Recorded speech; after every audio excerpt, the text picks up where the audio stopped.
بسم الله الرحمن الرحيم. قامت كتائب الحسن سرية المهام الخاصة بإفشال مؤامرة دنيئة من قبل المخابرات الأسدية، والتي تهدف إلى زرع الفتنة الطائفية بين المسلمين والمسيحيين في منطقة صيدنايا، حيث تم بعون الله تعالى أسر ضابط وصف ضابط. من خلال التحقيق معهم تبين أنهم مكلفون بمهمة ضرب سيارات اللجان الشعبية المتواجدة في منطقة صيدنايا. والهدف من هذه المؤامرة هو إشعال نار الفتنة الطائفية بين المسيحيين في صيدنايا والمسلمين في القرى المجاورة. عرف عن نفسك.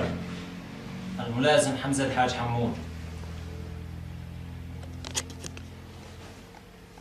الرقيب أول محمد ميري. الرقيب عمر عزام من السويدان مطاف الدرزية. ما هي المهمة الموكلة إليكم؟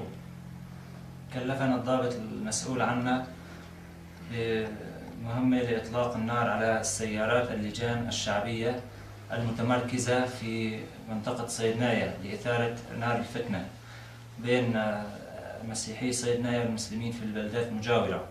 وبعد تنفيذنا لأول عملية تم أسرنا من قبل عناصر الجيش الحر. أثناء متابعتكم من قبل سرية المهام الخاصة تبين ترددكم المستمر على منطقة صيدنايا، فما الهدف من ذلك؟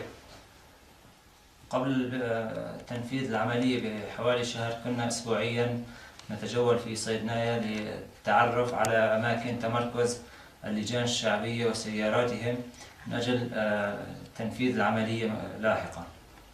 تكبير! الله أكبر! تكبير! الله أكبر!